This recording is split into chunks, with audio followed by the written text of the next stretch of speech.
What's up, my fellow pumpkin faces? It's December now, which means it's time to take a quick look back at November and all the things that I watched movie-wise and see if I'm going to recommend that you give them a shot or not. This is going to be both new and old movies, just everything that I got around to seeing in the month. We do this every month, and so if you want to go back and see any recommendations from any of those past months, feel free to go ahead and do that. And if you do, please don't forget to like and subscribe. It really helps out the channel. I'm trying to get to 250 subscribers by the end of the year.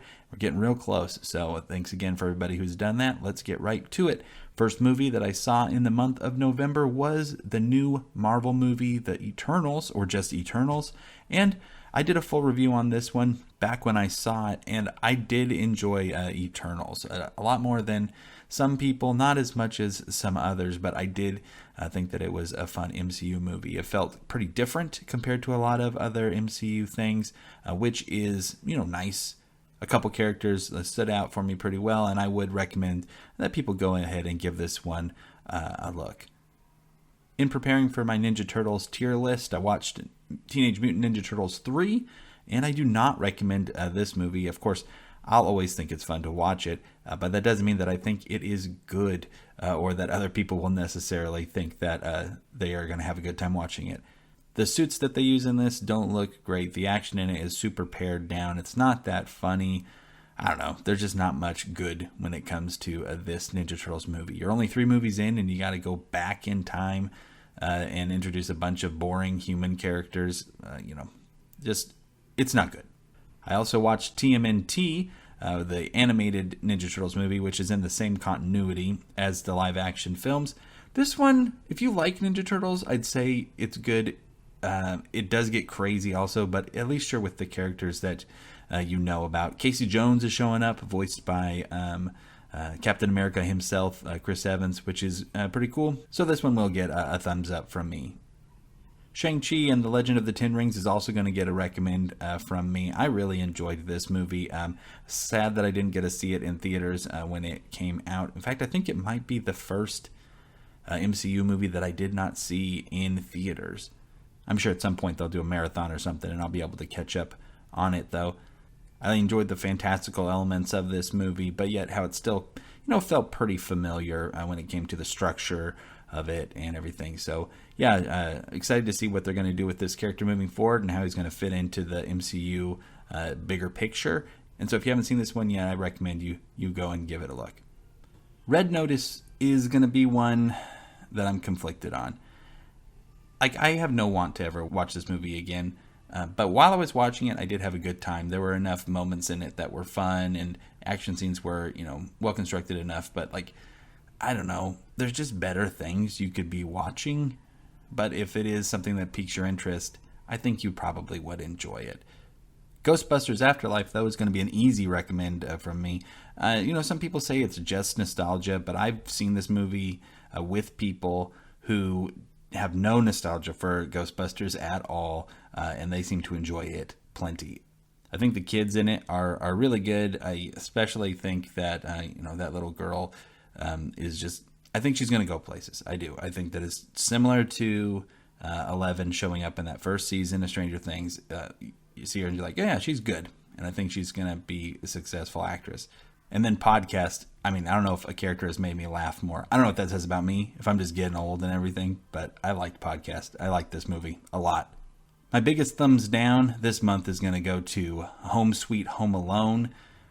I just don't bother watching this. In the original Home Alone, you know who the good guys are, you know who the bad guys are. In this one, you are essentially rooting for the robbers, not because you're like, oh, I hope they can get it, but it's they are the main characters of the movie, and they're not even trying to break into the house to steal in the same way, right? It's just not good, and it's complicated in a way that children's movies should not be complicated.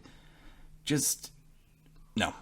I dislike Home Sweet Home Alone so much that I had to watch Home Alone, and man, this movie holds up and super good. As bad as Home Sweet Home Alone is, that's how good the first Home Alone is.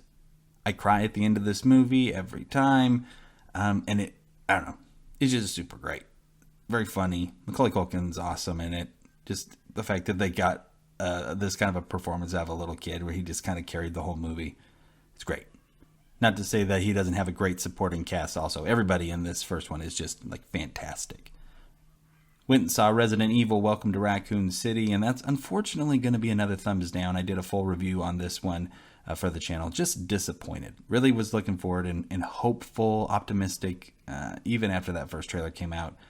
And it just didn't work out for me, so that's too bad, but added to the list of disappointing Resident Evil movies. A pile that gets bigger and bigger as time goes by. My youngest and I decided to watch Home Alone 2 Lost in New York while we were getting ready for Thanksgiving. And this is the Home Alone that I grew up watching. We didn't have the first one, we had the second one. And so this movie will always have like a special place in like my memory. But now that I've seen the first one as many times as I have, it's so like blatantly just a complete rip-off of that first one. Just like checklist of like things that they needed to put into it for it to be Home Alone. And it's not even like, oh, he's got to fight criminals in a house. It's like specific lines that they reference or say exactly the same. And the movie tries really hard to make it so the parents don't look bad, and they do play that up for some jokes. But man, if 2 years in a row you left your kid alone for Christmas, it would not be a good situation. But I am going to give this one a recommendation anyway, just because I think it's fun. Another strong recommendation for Elf, which is maybe the best Christmas movie to come out since the year 2000. I'd have to think about that. But man, Elf is fantastic. I am just super blown away by Will Ferrell in this movie. He's so funny, and I just love him and everybody else in this movie. Ed Asner, he's going to be showing up on my Santa Claus Battle Royale that's coming out on Saturday, because I love his kind of demeanor and everything as Santa Claus. If you haven't seen Elf yet, I mean, you should watch it. If you haven't seen Elf yet this year, also, you should watch it.